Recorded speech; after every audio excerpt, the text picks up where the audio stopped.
to start off with, first of all, congratulations on the film. This obviously, I mean, I know this is your third film, but it's your second time playing this character. I'm wondering, um, now that, this is nearly 5 years of your life has gone by playing this kind of character, now that it's kind of maybe come to an end, I suppose what's been the most surprising aspect of playing this character for that many years? Probably just what this has turned out to be. Right. I first met Ty.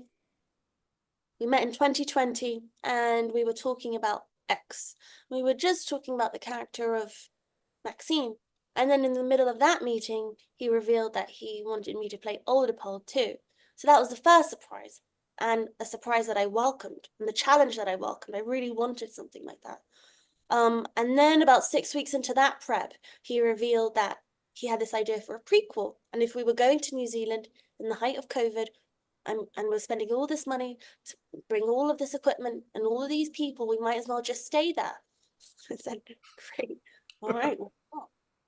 And then the films came out and the following year, and people really responded to them. People loved them, and then that was another surprise. And then Ty had an idea for a third movie. It's just snowballed and evolved, and it's become the most creatively fulfilling experience of my life so far. Yeah.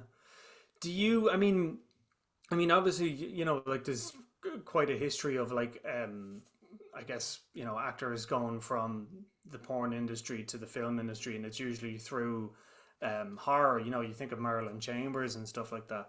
I'm wondering, in the terms of when you were prepping this and kind of doing your research or whatever, did you did you have any kind of meetings with, I don't know, Nina Hartley or any of those, or was there any kind of conversations you had, or was it just purely just from reading books and so on and so forth? No, I did actually.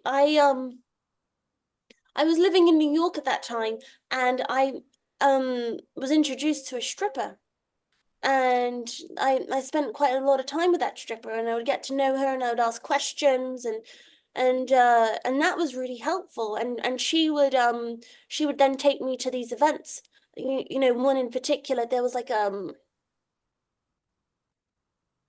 just like a crazy party in New York, and it felt very much like Eyes Wide Shut. And I don't know how I got in, but I was there with her. I was just like kind of in the corner, just witnessing everything. And once I felt like I got enough information, I went away because, it was quite intense. But I, Sure. I, I was able to, with the stripper, I got a lot of information. She was very helpful, and I always try and do something like that. Sure. Um, with my roles, just to know that I've done everything I can to honor what's on the page as much as possible. Sure, sure. Um, Obviously there were three films. You were in the Survivalist as well, and then there was Marrowbone and everything like that.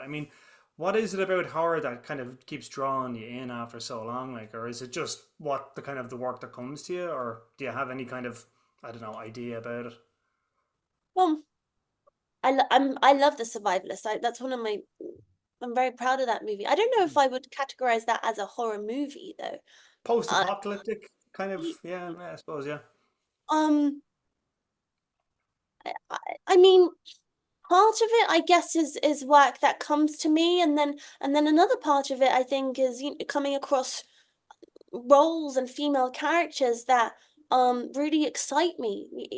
It's there's just so much to do in this genre. I don't want to just be a witness in a movie and watch like the male actor do everything and be his sort of sidekick. That doesn't interest me at all.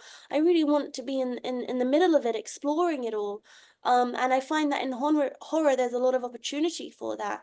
So, I'd read a script and, I think to myself like, oh, I'm not going to do another horror movie. I want to do something else. But then a horror movie, a genre film will come my way, and it's just, how could I pass this up? It's too good.